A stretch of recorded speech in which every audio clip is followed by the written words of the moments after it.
हाँ जी बिल्कुल, इस वक्त मेरे साथ पाकिस्तान टीम और कराची किंग्स के मिडिल ऑर्डर बैटर खुशदिल शाह मौजूद हैं। उनसे जानते हैं कि कराची किंग्स जो है बड़ी उम्दा परफॉर्मेंसेस इस मरतबा दे रही है। लास्ट हमने सीजन्स देखे हैं खुशदिल, बड़ी जो है वो लैग करी थी परफॉर्मेंस में, लेकिन आपने जिस तरह मैच फिनिश करवाया, 2 मैचेस में आपने बड़ी उम्दा परफॉर्मेंसेस दी हैं और टीम को जितवाया है। तो आगे क्या गोल्स हैं और कितनी खुशी है अपनी इस परफॉर्मेंस से? जी, अल्लाह का शुक्र है, अल्हम्दुलिल्लाह मैं काफ़ी खुश हूँ अपनी परफॉर्मेंस से, क्योंकि जो कराची में हम कह लें डिफरेंट विकेटें थी, क्योंकि एक मैच में अच्छी विकेट विकेट मिलती है, दूसरे में थोड़ा सा स्ट्रगल करना पड़ता था। लेकिन अल्लाह का शुक्र है कि दोनों में हम अच्छे खेल रहे थे।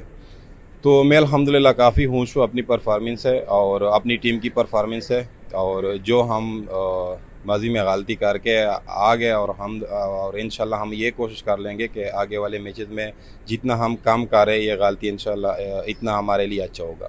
खुशदिल, रवि बुपारा ने प्रेस कॉन्फ्रेंस की और उन्होंने एक चीज़ बताई कि खुशदिल मेरे साथ मिले हैं और उन्होंने मुझे दोपहर में कहा कि मैं आज मैन ऑफ द मैच होऊंगा। तो क्या जिस तरह फ़खर जमान को 2017 चैंपियंस ट्रॉफी में ख्वाब आया था, उसी तरह कोई ख्वाब था या कोई गट फीलिंग थी? नहीं, अल्लाह करे कि फ़ारूक भाई की तरह आ जाए वो ख्वाब जो उसने पाकिस्तान के लिए किया है। ये तो फ्रेंचाइज है, लेकिन उसने जो पाकिस्तान के लिए किया और इंडिया के खिलाफ फाइनल जितवा दिया, वो तो सबसे बड़ी बात है और एक ख्वाहिश होती है एज एक प्लेयर के लिए, बल्कि हर प्लेयर की ये ख्वाहिश होती है। लेकिन मैंने वो इसलिए उससे बात की, वो मेरे साथ बात कर रहा था, क्योंकि मैं कोशिश कर रहा था, मेरी जगह पे जो है ना थोड़ी सी बॉलें नहीं गिरी थी। लेकिन फिर मैंने नेट प्रैक्टिस में अपने आप को थोड़ा सा प्रिपेयर करने की कोशिश की कि मैंने कैसे गेंदें डालनी होगी। तो फिर मैं वो ही माइंड के साथ फिर कोशिश कर रहा था और मुझे थोड़ा सा फील आ गया कि मैं अगर ये वाले बॉलें कर लूँ तो मेरे लिए बहुत अच्छा हो जाएगा।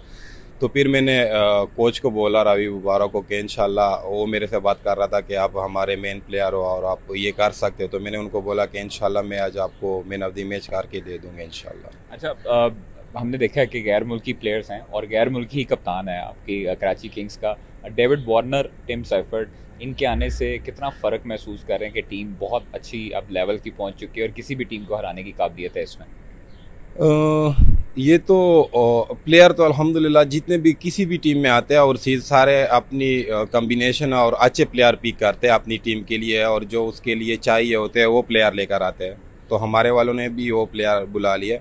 लेकिन ये सबसे बड़ी बात होती है मैनेजमेंट की, जो अब की मैनेजमेंट क्या करती है। हमारी माशाल्लाह जो मैनेजमेंट है, हैदर भाई जो चीज़ें देखते हैं और उनके पास जो स्टाफ है वो माशाल्लाह बहुत अच्छा है। और मैं मुल्तान सुल्तान में भी उनके साथ रहा हूँ और उन्होंने जो काम किया और जो रिज़ल्ट दिए टीम को, वो सबसे अच्छी थी, क्योंकि उस हैंडल करना मैनेजमेंट का काम होता है। तो उन्होंने जो प्लेयर अच्छे तरीके से हैंडल किए, जो ओवरसीज आते हैं, मैंने भी यही सुना था कि थोड़ा सा जो है ना उसको कंट्रोल करना मुश्किल होता है वार्नर के लिए। लेकिन वो अभी जो जिस तरह चल रहे हैं प्लेयरों के साथ और मैनेजमेंट के साथ, और हर चीज़ में फ़ानी बातें करता है, तो माशाल्लाह उनसे सीखने की कोशिश भी करता हूँ और काफ़ी सीख भी रहा हूँ अल्हम्दुलिल्लाह उससे। तो काफ़ी फ़ायदा होता है एज ए टीम और मैनेजमेंट की तरफ से, और एक जेल होने की कोशिश कर रहे हैं। और हम अभी भी थोड़ा सा एक दो चीज़ों में स्ट्रगल कर रहे हैं और इंशाल्लाह हम आगे वाले मैचेस में वो भी काम करके दिखाएंगे। गुजरल, हमने पाकिस्तान सुपर लीग के मैचेस देखे हैं। आपका बजाते खुद जो है वो कौन सा ऐसा फेवरेट बैटर है पाकिस्तान की तरफ से, और जो इंटरनेशनल आपका फेवरेट हो, जिसको आप देखते हो, जिसकी वीडियोस देखते हो, और कौन सा बॉलर है? पाकिस्तान की तरफ से तो मेरा फेवरेट बैट्समैन फ़ाहर ही है, क्योंकि वो सिचुएशन को भी देखता है और सिचुएशन के बाहर भी देखता है दोनों की तरफ से खेलता है। तो फेवरेट वही होता है, क्योंकि एग्रेसिव खेलता है, मुझे पसंद है, एग्रेसिव प्लेयर ही होते हैं। तो बॉलर शाहीन है, अभी थोड़ा सा आउट ऑफ फॉर्म है, लेकिन शाहीन जिस तरह पिछले 2-3 सालों में उसने बॉलिंग की है पाकिस्तान के लिए, हर बैट्समैन को ये पता होता था कि पहले बॉल ही यारकर करेगा, लेकिन फिर भी बैट्समैन उनसे नहीं बच पाता था। मैंने ऐसे बॉलर बहुत काम बल्कि देखे नहीं है पूरे वर्ल्ड में कि मैंने कोई बॉलर ऐसा देखा हो पाकिस्तान के लिए कि वो पहले बॉल पे यारकर मारे, और बैट्समैन को भी पता हो कि ये यारकर करते हैं, बॉलर का भी पता हो कि वो यारकर करते हैं, लेकिन वो जो पहले बॉल पे यारकर पे लेग बिफोर या बोल्ड बैट्समैन को करता था। तो वो मेरे लिए सबसे फेवरेट था और अभी भी है। अच्छा, हमने देखा जब पेशावर के साथ आपका मैच हो रहा था, पहला बॉल आपने किया, उस पर चौका पड़ा बाबर से। दूसरे बॉल आपने बड़ा थोड़ा सा जो है वो फंसा के किया और वो उन्होंने पैड पे खाया, आउट हो गए। तो बाबर जो है वो काफ़ी अरसे से परफॉर्मेंसेस नहीं दे रहा, जिस तरह पूरी दुनिया उनको जानती है, वर्ल्ड क्लास बैटर है। क्या समझते हैं किधर उनकी थोड़ा सा लैक हो रही है कि वो लेट आ रहे हैं, बैट पे लेट बॉल आ रहा है? देखिए उधर पिंडी में विकेटें बहुत अच्छी थी जब वो खेल रहे थे, लेकिन जब इधर आ गया और इससे एक दिन पहले हम भी मैच खेले थे, लेकिन बाबर उस टाइम सेट था। देखो बाबर नो डाउट वर्ल्ड का बेस्ट प्लेयर है हमारा और अभी भी है, लेकिन जिस तरह वो सेट खेल रहा था उस टाइम वो हमसे मैच बहुत दूर लेके जा रहा था। तो मेरी ये कोशिश होती थी कि जो है ना उसको मैं कैसे उसको डॉट बॉले ले आऊँ और उसको किस तरह आउट करूँ, क्योंकि अल्लाह का शुक्र है 6-8 दफ़ा उसको आउट भी किया है। तो मेरी यही कोशिश होती कि ये मेन विकेट है और अभी हमसे ये मैच बहुत दूर लेके जा रहा है, क्योंकि वो 40-43 पे इस तरह समथिंग खेल रहा था। तो मेरी ये कोशिश होती कि अगर मैं अभी इन 1-2 ओवर में इसको आउट ना करूं तो ये तो बहुत दूर लेके जाएगा। 170-180 का टारगेट देंगे तो ये हमारे लिए बहुत मुश्किल हो जाएगा। तो जब उसकी विकेट ले ली तो मुझे थोड़ा सा अच्छा फील हो गया कि माशाल्लाह बस अब वो ज़्यादा काम हो गया है हमारा। अच्छा, सेकंड लास्ट क्वेश्चन है, आप जब पाकिस्तान टीम में नाम आता है, स्क्वाड में नाम आता है, तो कितनी खुशी हुई? और उसके बाद जो परफॉर्मेंसेस थी, लोग बड़ी तनकीद कर रहे थे कि खुशदिल का नाम कहाँ से आ गया, लेकिन खुशदिल ने बताया कि इस वजह से नाम आया कि मैं परफॉर्मेंस करके दिखाऊंगा। यार पाकिस्तान टीम के लिए हर प्लेयर का ख्वाब होता है, जो सोचते हैं जो करते हैं बस उनके माइंड में ये होता है कि मैं पाकिस्तान के लिए खेलूँ और मेरे पाकिस्तान के लिए अच्छी परफॉर्म दूँ। सब प्लेयरों का यही सोच होता है, यही ख्वाब होता है। तो मैं तो 2-3 दफ़ा कम बैक कर गया हूँ और जब इस दफ़ा मेरा नाम आया मुझे सोच भी मतलब मेरे माइंड में नहीं था, क्योंकि मुझे पता था ना कोई ए टीम में भेजते थे और ना कोई शाहीन टीम के साथ ना कोई इधर उधर जो एक्टिविटीज़ होती थी मुझे नहीं बुलाते थे। तो मुझे ऐसा फील हो रहा था कि उनके प्लान में मैं नहीं हूँ।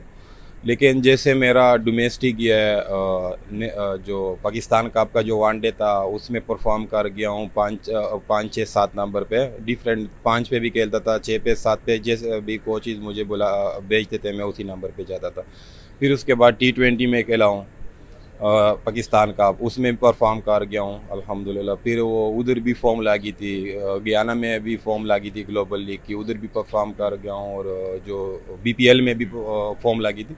तो जैसे मुझे अचानक पता चल गया और मुझे फ़ोन आया कि आपने इस तारीख को वापस आना है, तो मैंने उनको बोला कि मेरी NOC तो 7-8 तारीख तक है, तो आप लोग मुझे कैसे 25 तक बुला रहे हो, 26 को? तो कह रहे थे कि हम आपको जो है ना टीम में देख रहे हैं कि आपको बुला रहे चैम्पियंस ट्रॉफी के लिए, तो आपने इस आगे वाले मैचेस नहीं खेलने। तो मैंने उनको बोला कि मुझे थोड़ा प्रूफ करके दो ताकि मुझे पता चले, मेरे 3-4 मैच और मिस हो जाएंगे। लेकिन उन्होंने फिर मुझे बोला कि नहीं है इंशाल्लाह आपका नाम है बस। तो फिर पाकिस्तान के लिए वो जो है ना 3-4 मैच छोड़े के चलो आए ना आए नाम, लेकिन वो मुझे बुला रहे तो आना तो पड़ेगा। तो जब नाम आ गया तो इमोशनल फीलिंग आ रही थी। अच्छा, लास्ट में हमने देखा न्यूजीलैंड में कुछ शायकीन क्रिकेट के साथ बड़ा हुआ, फिर पाकिस्तान क्रिकेट बोर्ड ने बताया क्यों इतना गुस्सा आ गया खुशदिल को? खुशदिल तो बड़ा काम और कूल तरीके से मिडिल ऑर्डर में खेलते रहे। यार वो इस तरह हुआ था कि जो इंडिविजुअल लड़कों को दे रहा था, लेकिन हम भी खामोश थे क्योंकि परफॉर्म भी नहीं हो रहे थे। तीसरा मैच था हम हार रहे थे, जो हमारे वनडे की सीरीज़ थी, तो हम भी चुप थे क्योंकि हर जगह से हमें ये फिर सुनना पड़ता है। जब परफॉर्म नहीं करते तो डिज़र्व भी बांधा कहा था कि हाँ चलो करने दो, ये भी उनका दिल दुखता है। लेकिन वो ओवरसीज थे, एक अफगानिस्तान का था और एक इंडियन था। पहले मैं तो समझ रहा था कि ये तो पाकिस्तानी, एक पंजाबी और एक पठान है हमारा। लेकिन जब वो हमारे पाकिस्तान के बीच में आ गया और पाकिस्तान को गालियाँ स्टार्ट कर दी और मेरे माँ बाप पे आ गए, तो फिर मेरे से बर्दाश्त नहीं। और मैं मना भी कर रहा था उनको कि यार इस तरह ना करो, देखो मेरे मुल्क के बारे में और मेरे माँ बाप के उनकी क्या कसूर है। हमारा बीच में कुछ भी हो जाए, हमारे मुल्क के बीच में कुछ भी हो जाए, अंदर क्या मामला चल रहे, एक दिन तो ठीक हो जाएंगे ना, क़यामत तक तो इस तरह तो नहीं रहेगी हमारे हालात। एक दिन तो एक पेज पे आ जाएंगे हमारे जिस तरह के भी हालात है।